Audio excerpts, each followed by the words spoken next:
Assalamualaikum warahmatullahi wabarakatuh. Berjumpa kembali dengan catatan Syafiq Hasim.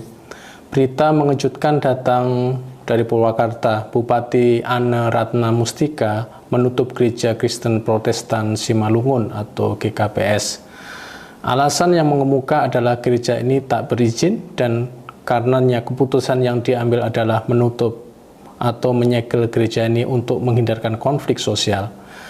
Mengapa tindakan seperti ini terus terjadi? Bukankah para pimpinan daerah sudah pernah diberi wejangan oleh Presiden Jokowi agar mereka berhati-hati untuk kasus ini dan menjaga kebebasan beragama? Jika melihat tindakan Bupati Ane Ratna Mustika, nampaknya beliau lebih menjaga reputasinya sebagai bupati dengan menuruti tekanan ormas. Wejangan Jokowi kalah dengan suara organisasi masyarakat yang tidak menghendaki gereja ini berada di wilayah itu. Pada waktu penyegelannya Bupati Ane menggunakan landasan hukum SKB 2 Menteri, memang ada semacam peraturan bersama Menteri Agama dan Menteri Dalam Negeri nomor 9 dan juga nomor 8 tahun 2006 yang mengatur masalah ini. Meskipun landasan hukum SKB dipakai sebagai argumen, namun saya melihatnya sebagai hal yang lemah apabila dibandingkan dengan isi dari wejangan Presiden Jokowi. Ketika berbicara masalah peraturan daerah atau peraturan-peraturan lain di bawah undang-undang, Jokowi mengatakan jangan sampai itu semua melanggar kebebasan beragama. Kebebasan beragama itu diatur oleh konstitusi kita secara jelas dan gamblang. Hal-hal lain di bawah undang-undang jika bertentangan isinya dengan undang-undang atau dengan konstitusi, maka itu semua harus digugurkan. Namun sayang sekali Bupati Ane malah tunduk pada tekanan organisasi masyarakat. Selayaknya jika mereka atau jemaat gereja ini kurang memiliki hal-hal yang disyaratkan dalam perizinan, maka hal yang bisa dilakukan oleh Bupati adalah melakukan gerakan afirmasi agar gereja ini bisa legal dan resmi dipakai oleh mereka para jemaat, bukannya malah menyegel. Peran sebagai Bupati pada dasarnya adalah memberikan pelayanan dan perlindungan pada seluruh warga mereka, terutama pelayanan dan perlindungan agar mereka bisa memiliki kebebasan dalam menjalankan agama tanpa memandang latar belakang mereka, apakah dari kelompok mayoritas atau dari kelompok minoritas. Saya tidak tahu persis apakah Bupati Ane Ratna Mustika ini benar-benar tidak mengetahui bahwa konstitusi kita menjamin hak mereka untuk beribadah sesuai dengan keyakinan mereka, atau dia memang di bawah tekanan organisasi masyarakat. Memang ada semacam jalan keluar yang ditawarkan oleh Bupati Ane agar jemaat GKPS ini beribadah di gereja lainnya. Anjuran ini nampaknya bijak, namun justru dengan anjuran ini Bupati Ane ini kurang memahami persoalan denominasi di dalam agama Kristen. Meskipun sama-sama Kristen, tapi di dalam Kristen ada Kristen Katolik dan ada Kristen Protestan. Di dalam Kristen Protestan pun denominasinya bermacam-macam dan masing-masing denominasi ini memiliki cara ritualnya sendiri-sendiri. Saya melihat bahwa banyak dari pemimpin daerah kita yang memang tidak memiliki pengetahuan mengenai agama dan keyakinan di luar keyakinan mereka. Namun itu sesungguhnya bukan masalah besar jika mereka mengerti prinsip-prinsip konstitusi kita yang sudah pasti menjamin adanya kebebasan beragama. Masalah akan menjadi rumit jika mereka tidak mengetahui keduanya.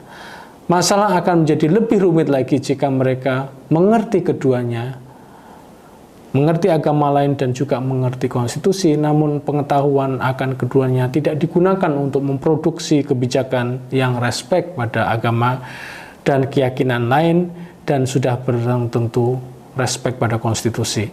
Saya tidak tahu persis dalam konteks Bupati Ane ini, apakah beliau mengambil kebijakan penyegelan GKPS ini, apakah karena beliau tidak memahami bagaimana denominasi dalam Kristen dan kekristenan. Apakah beliau menganggap bahwa kebijakan yang beliau ambil sudah sesuai dengan konstitusi karena beliau memakai landasan SKB, Kemenak dan Kemendagri?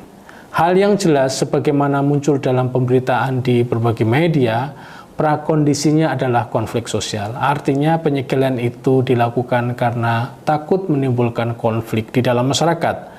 Logika yang saya pahami, GKBS dianggap sebagai potensi konflik karena keberadaan gereja ini tidak mendapatkan izin sepenuhnya dari masyarakat sekitar.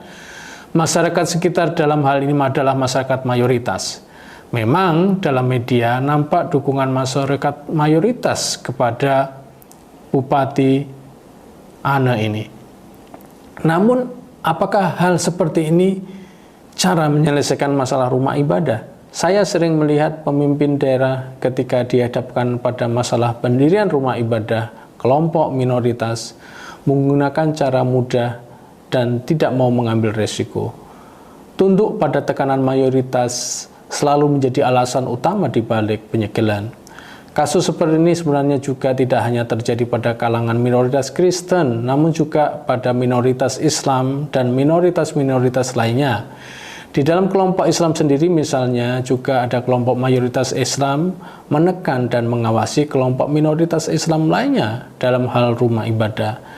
Lihat kasus penyegelan masjid-masjid yang dimiliki oleh kelompok minoritas Muslim Ahmadiyah di Indonesia. Jika masalahnya di banyak tempat ini sudah terlihat jelas, misalnya soal izin masyarakat sekitar, penggunaan dasar hukum yang hanya sampai pada SKB, tekanan mayoritas, dan lain sebagainya. Kenapa di sini tidak ada kepala daerah yang berani mengambil risiko untuk menggunakan konstitusi sebagai landasan mereka untuk memproteksi rumah ibadah kelompok minoritas? Bagaimana mengatasi masalah rumah ibadah ini yang berdasar pada konstitusi? Pertama, konstitusi adalah pelindung seluruh warga negara. Warga negara di sini tidak dipandang dari keyakinan agama, ras, dan gender mereka, namun dari kenyataan bahwa mereka adalah warga negara Indonesia. Karenanya apapun agama, ras, dan gender mereka, maka mereka adalah warga negara Indonesia yang memiliki hak konstitusi yang sama. Hak konstitusi mereka adalah jaminan kebebasan menjalankan agama dan keyakinan mereka. Kedua, karena mereka memiliki hak konstitusi, maka jika ada masalah kekurangan perizinan yang diproduksi oleh aturan di bawah konstitusi, maka mereka seharusnya diadvokasi atau dibantu agar mereka bisa memenuhi izin. Siapa yang harus membantu mereka? Ya, pemerintah dari berbagai levelnya. Ketiga, para pemimpin daerah seringkali melakukan offside dalam hal urusan agama. Dalam Undang-Undang Otonomi Daerah, bukankah agama itu menjadi wewenang pemerintah pusat untuk mengatasinya? Dalam hal ini, Kementerian Agama adalah representasi dari pemerintah pusat. Menariknya, masalah GKBS ini secara resmi, Kementerian Agama menyatakan penyesalan atas penyegelan gereja ini. Kemudian, masalah lagi adalah apakah penyesalan Kementerian Agama sebagai wakil pemerintah pusat ini akan menjadi pertimbangan Bupati Ane dalam mengevaluasi kebijakan penyegelannya. Sebagai catatan, masalah rumah ibadah minoritas selalu berulang di hadapan kita dan itu banyak terjadi di daerah. Pimpinan daerah pun seringkali menggunakan argumen hukum dan sosial politik yang sama, namun argumen konstitusi belum pernah dicoba untuk dilaksanakan. Demikian, wassalamualaikum warahmatullahi wabarakatuh.